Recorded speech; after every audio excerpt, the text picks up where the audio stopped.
बिस्मिल्लाहिर्रहमानिर्रहीम।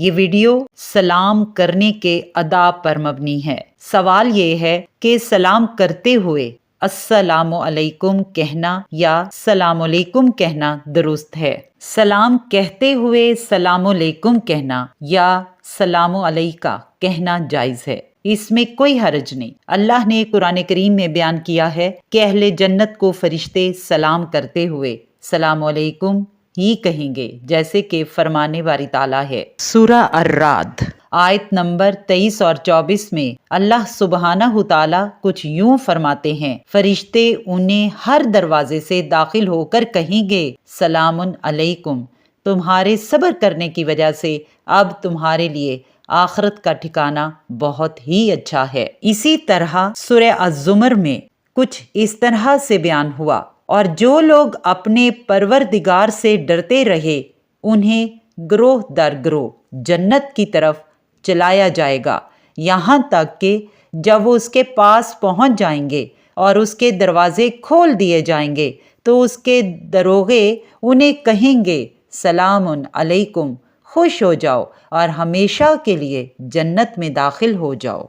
इसी तरह सूरह अन्नाहल आयत नंबर 32 में अल्लाह तबारक ताला कुछ इस अंदाज से इरशाद फरमाते हैं, परहेजगार पाक सीरत लोगों की रूह फरिश्ते कब्ज़ करने आते हैं तो कहते हैं सलामुन अलैकुम, तुम जो अच्छे अमल करते रहे इसके सिले में जन्नत में दाखिल हो जाओ। सूरह अल-कसस आयत नंबर 55 में अल्लाह रब्बुल इज़्ज़त कुछ यूं इरशाद फरमाते हैं, और जब कोई लघु बात सुनते हैं तो उससे किनारा करते हैं और कहते हैं हमारे लिए हमारे अमाल में और तुम्हारे लिए तुम्हारे अमाल। सलामुन अलैकुम, हम जाहिलों से ताल्लुक नहीं रखना चाहते। सूरा अल अनाम आयत नंबर 54 में इरशाद रबानी है, और जब आपके पास हमारी आयतों पर ईमान लाने वाले लोग आएं तो आप उन्हें कहें सलामुन अलैकुम,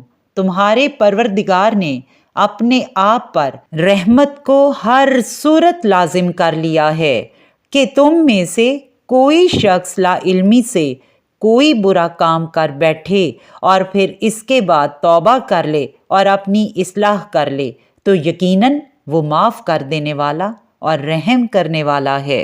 इसी सिलसिले में हज़रत अबू हुरैरा रज़ी अल्लाह तआला अन्हु से रवायत है कि एक शख्स आप सल्लल्लाहु अलैहि वसल्लम के पास से गुजरा। आप सल्लल्लाहु अलैहि वसल्लम उस वक्त एक मजलिस में तशरीफ़ फरमा थे।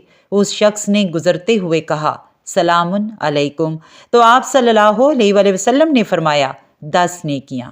फिर एक और शख्स ने गुजरते हुए कहा सलामुन अलैकुम व रहमतुल्लाह, तो आप सल्लल्लाहु अलैहि वसल्लम ने फरमाया 20 नेकियां। फिर एक और शख्स गुजरा तो उसने कहा सलामुन अलैकुम व रहमतुल्लाहि व बरकातुहू, तो उस पर आप सल्लल्लाहु अलैहि वसल्लम ने 30 नेकियां फरमाया। अब एक शख्स उस मजलिस से उठकर चला गया, लेकिन उसने सलाम नहीं किया, तो आप सल्लल्लाहु अलैहि वसल्लम ने फरमाया लगता है तुम्हारा साथी सलाम करना भूल गया है। जब तुम में से कोई मजलिस में आए तो सलाम करे, फिर अगर बैठना चाहे तो बैठ जाए और अगर जाना चाहे तो तब भी सलाम करे, क्योंकि पहला सलाम आखिरी सलाम से ज़्यादा अहम नहीं है, यानी दोनों यकसा तौर पर करने चाहिए। गोया इन तमाम कुरानी आयात और हदीस मुबारका की रूह से सलाम करना यानी सलामुन अलैकुम कहना कोई हरज नहीं, और इसमें अजर सवाब भी उसी तरह है जैसे अस्सलामु अलैकुम कहने में है। अल्लाह रब्बुल इज़्ज़त से दुआ है कि ए अल्लाह तू हमें दीन सही समझने और इस पर अमल करने की भरपूर तौफीक अता फरमा। आमीन।